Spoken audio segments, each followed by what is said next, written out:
Hai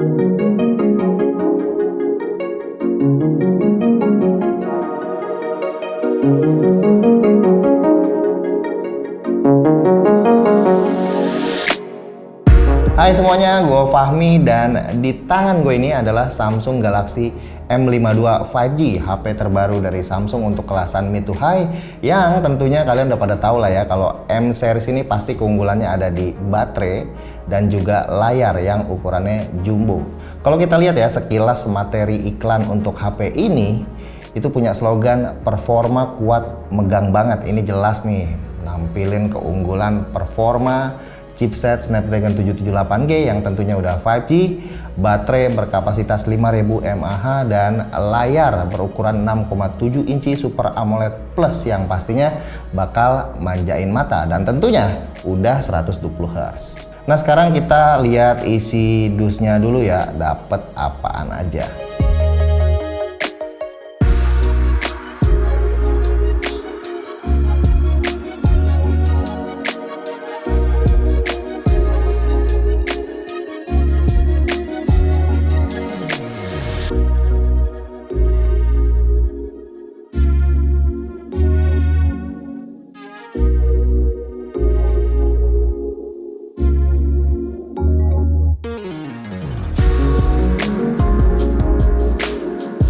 Impresi pertama gue pas megang HP ini tuh tipis, gila ini sih tipis banget ya.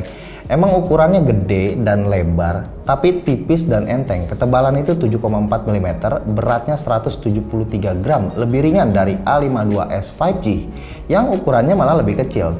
Menurut gue ya, buat ukuran HP segede ini tuh enteng banget, bakal cocok buat orang yang suka HP-HP gede macam begini. Biasanya dipakai buat nonton film, drakor kan lagi ngetren tuh.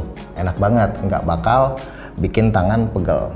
Desainnya simple ya, minimalis, kelihatan sederhana banget, nggak neko-neko, warnanya kalem, terus nggak sok-sokan paling kece. Pilihan warnanya itu ada 3, biru, hitam, dan putih. Dan yang gue pegang saat ini adalah warna biru. Desain belakangnya ini ada motif garis-garis putih vertikal yang tipis, kameranya ada 3. Desain dan model framenya itu mirip banget dengan kebanyakan HP zaman sekarang.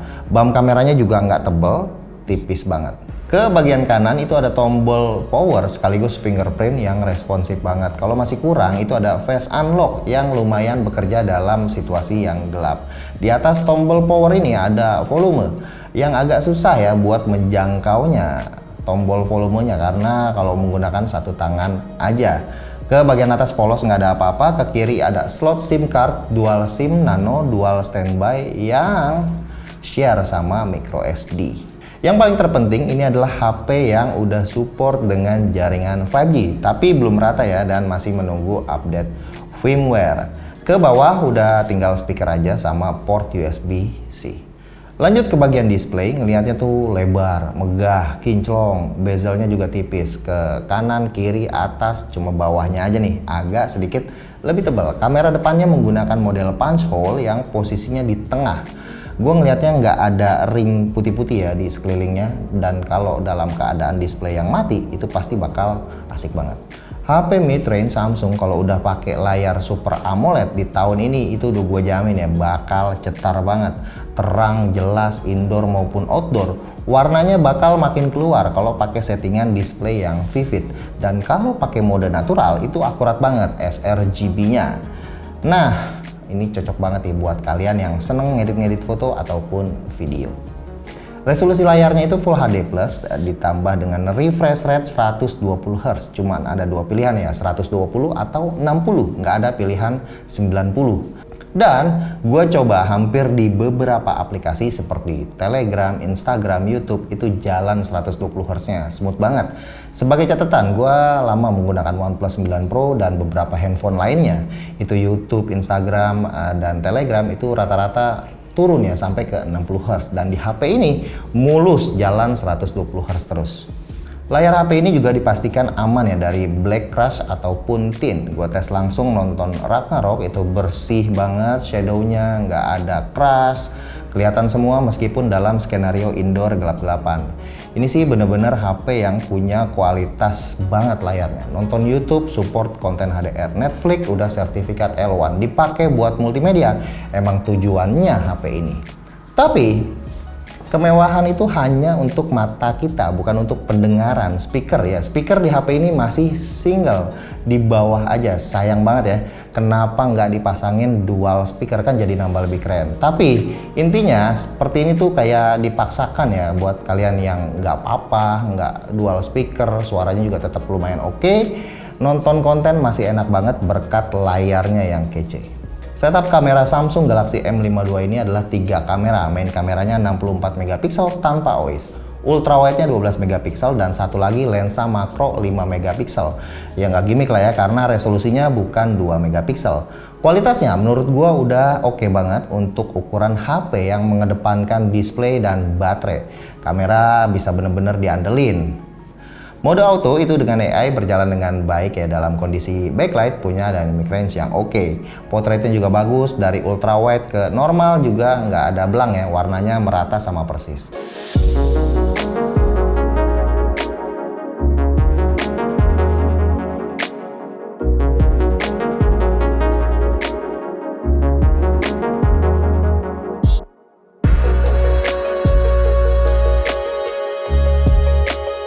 Oh ya, HP ini tuh masuk kategori seperti A52s ya, yang mendekati flagshipnya Samsung, udah punya single take. Sayang banget ya, mode Pro-nya itu terbatas hanya di kamera utama aja.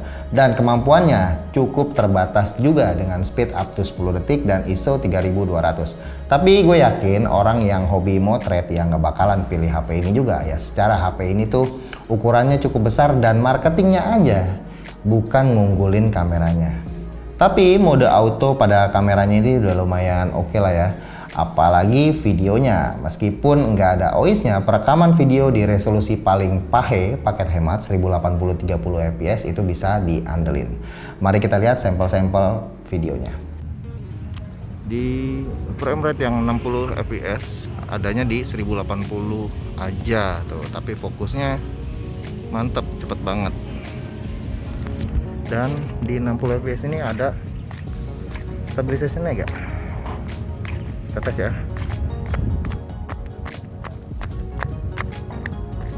Dan ini adalah contoh menggunakan ultra stabilization on. Nah, di mode ini sepertinya resolusinya diturunin jadi full HD, terus di 30 fps, tapinya stabil banget. Lari deh, ayo lari ah. Dan di mode ini bisa switch ke kamera depan, tapi nggak bisa ke ultra wide. Nah, ini tampilan kamera depannya. Ini udah ada AC juga. Oke. Dan ini adalah contoh kamera depannya menggunakan resolusi 4K 30 fps. Nah, di resolusi 4K 30 fps ini itu bisa switch juga ke kamera belakang kayak gini, terus bisa ke kamera ultra. Tapi sepertinya di resolusi 4K ini nggak ada stabilizationnya ya.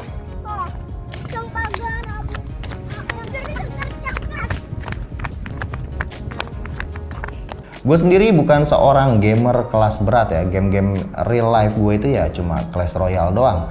Tapi HP ini kalau dipakai buat main game macam PUBG, Mobile Legends, Asphalt, sampai ke Genshin Impact, gua rasa bakal aman-aman aja.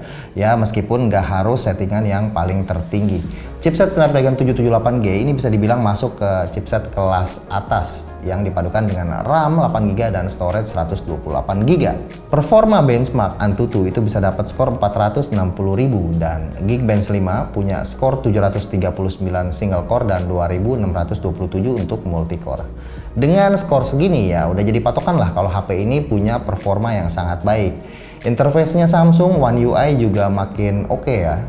Responsif, smooth, transisinya dengan 120Hz refresh rate tentunya. Fitur-fiturnya juga lengkap. Satu hal yang gua nggak suka adalah kualitas vibrate-nya yang kagak enak banget dipakai buat ngetik. Jadi gua matiin aja.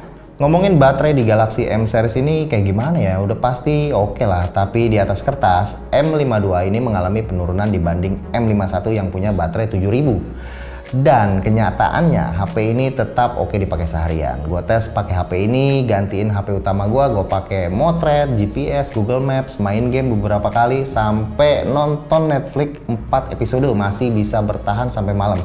Dan itu juga masih ada sisanya. Google Maps gue geber sampai 3 jam lebih, kurang lebih. Terus nonton juga sama 3 jam lebih. Dari kedua hal tersebut udah membuktikan kalau HP ini masih oke performa baterainya. Ya, meskipun mengalami penurunan ya, sekarang kapasitasnya tuh 5000 mAh. Menurut gua, performa baterai Samsung Galaxy M52 masuk kategori outstanding. Terakhir, kita ngomongin soal harga. Dengan harga 5 jutaan, menurut gua HP ini punya keunggulan mutlak pada display yang udah pakai Super AMOLED Plus 120Hz dan baterai yang kuat banget. Sisanya masih tetap bukan gimmick-gimmick ya. Contohnya kayak kamera, perekaman videonya oke, 60 fps autofocusnya bagus, user interface One UI juga enak banget, clean, smooth, dan responsif. Versinya itu sekarang One UI 3.1 dengan berbasis Android 11, security patch-nya di September 2021. Performa chipsetnya 778G juga udah oke lah ya, gua nggak ngalamin ada kendala-kendala yang gimana. Dan perintilan lainnya juga lengkap, ada NFC contohnya. Bagi gua ini sekali lagi membuktikan ya kalau experience itu bukan hanya soal spek, meskipun ini punya kekurangan yang fatal ya buat experience gua, yaitu speaker yang nggak dual speaker dan vibrate yang bisa dibilang jelek. Tapi kalau untuk orang-orang yang nggak peduli dengan dua hal tersebut, artinya ini menjadi opsi yang menarik ya, cocok banget buat orang yang nggak suka sama HP compact, sukanya yang gede, displaynya kelihatan gede, megah, mewah, nonton film, drakor, baterainya kuat, ya udah sikat. Oke, sekian video kali ini. Makasih buat yang udah nontonin. Semoga informasinya bermanfaat. Jangan lupa share ke teman-teman kalian dan kasih like kalau kalian suka. Dan kita ketemu lagi di video berikutnya.